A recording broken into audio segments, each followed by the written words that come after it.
வணக்கம் நேயர்களே, நீங்கள் பார்த்து கொண்டிருப்பது ஆர்பி பெனிக்ஸ். இப்போ என்ன பார்க்க போகிறோன்னா, மலையகத்தில் இருக்க ஒரு பெரிய பொக்கிஷனை தான் பார்க்க போகிறோம்.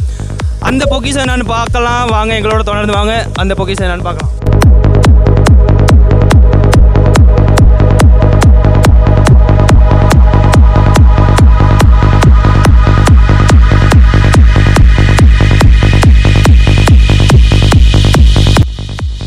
நேர்களே, போகலான்னு சொல்லும்போது ஈஸியாக தான் இருந்துச்சு. ஆனால் அந்த பள்ளங்களை பார்க்கும்போது உடலே நடுங்குது. சரி, ஈஸியாக எதுவும் கிடைக்காதுன்னு சொல்லுவாங்க. வாங்க போய் பார்ப்போம். இங்கே பார்க்கக்கூடியதாக இருக்கும். போகிறதுக்கு சரியான பாதையே இல்லை. இங்கே முள் புதரும் தேயிலை காடுகளும் தான் இருக்குது. போகிறதுக்கு ரொம்ப கஷ்டமாக தான் இருக்குது. என்ன கஷ்டமாக இருந்தாலும் நம்ம இலக்கை அடையும் வர போராடலாம். எனக்கு இந்த நேரத்தில் ஒரு அறிஞர் சொன்னது ஞாபகத்துக்கு வருது. நம்ம போகும் பாதையில் பல கஷ்டங்கள் இருந்தால் போய் சேர்ற இடம் நல்லதாக தான் இருக்கும்னு. அந்த அறிஞர் யாருன்னு தெரிஞ்சால் கமெண்டில் சொல்லிட்டு போங்க. சரி,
பல இன்னல்களின் மத்தியில் வந்திருக்க இடம் என்னன்னு பார்த்தீங்கன்னா உவா மாகாணத்தில் மறைஞ்சு இருக்கின்ற ஒரு முனீஸ்வரன் கோவில். இந்த கோவில் இருக்கும் இடத்துல ஒரு பெரிய கல் ஒன்று இருக்குது. இந்த கல்லுக்கு வச்சிருக்க பேர் என்னன்னு பார்த்தீங்கன்னா தேர்க்கல் பாறை. இந்த பெயர் வந்ததற்கான வரலாறு என்னன்னு பார்த்தீங்கன்னா 100 வருடங்களுக்கு முன், அப்படின்னா நமது தாத்தா பாட்டி காலத்தில், சரியா, அந்த காலத்தில் ஒரு மின்னல் தாக்கத்தின் மூலம் இந்த கல் பிளவுபட்டு தேர் போன்ற ஒரு அமைப்பு இருந்தது தான் இதுக்கு தேர்க்கல் பாறைன்னு ஒரு பெயர் வந்ததற்கான ஒரு காரணம். மற்றும் இந்த இடத்துல ஒரு பெரிய அமானுஷ்யம் நடக்குதுன்னு இங்கே உள்ள மக்களால் சொல்லப்பட்டு வருது. அது என்ன அமானுஷ்யன்னு பார்த்தீங்கன்னா, இந்த இடத்துல இரவில் ஒருவர் தீப்பந்தம் ஏற்றிக்கிட்டு சத்தம் போடுவது போன்ற அமானுஷ்யம் நடக்குதுன்னு இந்த இடத்துல உள்ள கீழ்ப்பகுதியில் வாழ்கிற மக்களால் கூறப்படுது. அதனால் இங்கே வாழும் மக்கள் இந்த இடத்திற்கு மாதங்களுக்கு ஒரு முறை முனீஸ்வரன் இருக்கிறாருன்னு எண்ணி பூஜை நடத்திக்கிட்டு வராங்க.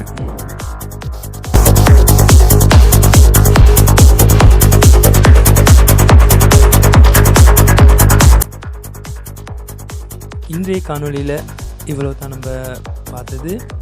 மற்றும் இதே மாதிரியான காணொளி உங்களுக்கு கூடிய சீக்கிரம் வரும்.